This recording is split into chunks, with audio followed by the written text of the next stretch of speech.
चलिए, तो आज हम पढ़ेंगे law of equipartition of energy. Law of equipartition of energy हमें ये बताता है कि द एवरेज इंटरनल एनर्जी मतलब U पर पार्टिकल पर डिग्री ऑफ फ्रीडम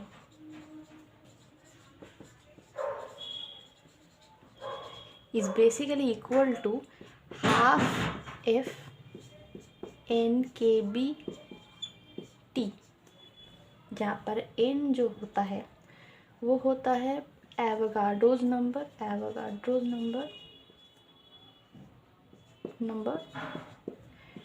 kb मतलब बोल्ट्जमैन कांस्टेंट, t मतलब टेम्परेचर और f मतलब डिग्री ऑफ फ्रीडम। बस ये कांस्टेंट है। इसे आप डायमेंशनल एनालिसिस से भी प्रूफ कर सकते हो कि यहाँ पर u ले लो, पर पार्टिकल मतलब n ले लो या फिर म्यू ले लो, या and degree of freedom f, इन सब का आपको डायमेंशनल एनालिसिस आना चाहिए। ठीक है, हाँ अच्छा, मतलब the internal energy, average internal energy पर पार्टिकल पर degree of freedom is half an के बी टी।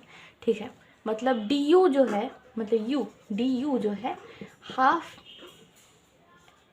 एफ एन के बी इंटू टी है। ठीक है, फाइन। अच्छा, अब ये बस याद रखना कि जो एन के है ना, एन के इज इक्वल्स टू आर होता है। ओके, तो इसे हम लिख सकते हैं D U equals to half F R T, है ना। टी को हम डी टी लिख देंगे क्योंकि डी यू लिखा है। ठीक है, डी टी ये हो जाएगा D T. Okay, degree of freedom are D T. ये जो फुल प्रोसेस होता है ना, इसमें जो चेंज इन वॉल्यूम होता है वो बहुत ही मिनिमम, मतलब बहुत कम होता है। इसका मतलब D Q equals to D U, जो फ्लोट में हमें पढ़ा था first law of thermodynamics, D Q is equals to D U plus D W B S, मतलब plus work done by system. यहाँ पर जो है वर्क डन बाई सिस्टम क्या होता है, P D V. D Q equals to D U plus P D V. क्योंकि change of volume यहाँ पर बहुत मिनिमल होता है तो ये ज़ीरो हो जाएगा। तो हम लिख सकते हैं D Q equals to D U, जैसे हमने C P minus C V equals to R में किया था, ये इक्वेशन आया।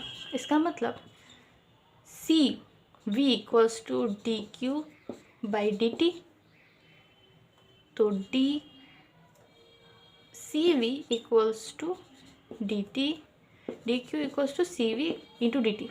तो सी एक कांस्टेंट, ये कांस्टेंट वॉल्यूम में क्योंकि लगभग कांस्टेंट है इसलिए हम कांस्टेंट वॉल्यूम में सॉल्व कर रहे हैं। तो डी क्यू को हम डी यू भी लिख सकते हैं, D U equals to C V D T. Fine, तो डी यू की जगह हम यहाँ पर C V D T equals to half F R D T. D T T cut गया। मैं फिर से बोल रही हूँ D T T integral value है, ऐसा सिंपली नहीं कट सकता है, लेकिन क्योंकि ये फिजिक्स का डेरिवेशन कर रहे हैं हम, मैथमेटिकल कॉन्सेप्ट इतना ज़रूरी नहीं है। ठीक है,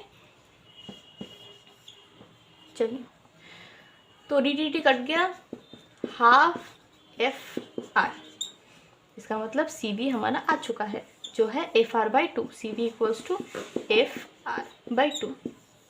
ठीक है, हमें और एक चीज़ निकालना है जो है सी पी, जो हमने पहले भी किया है। यहाँ इससे एक देख सकते हैं आप, हाँ ठीक है, हमने पिछले वीडियो में किया था, आपको मेरे चैनल में मिल जाएगा, C P minus C V equals to R का डेरिवेशन। तो यहाँ पर मैं डायरेक्टली लिख रही हूँ C P minus C V equals to R. तो सी पी क्या आ जाएगा हमारा, R minus F R by two, यानी कि R one plus F by two, ये आ गया हमारा सी पी।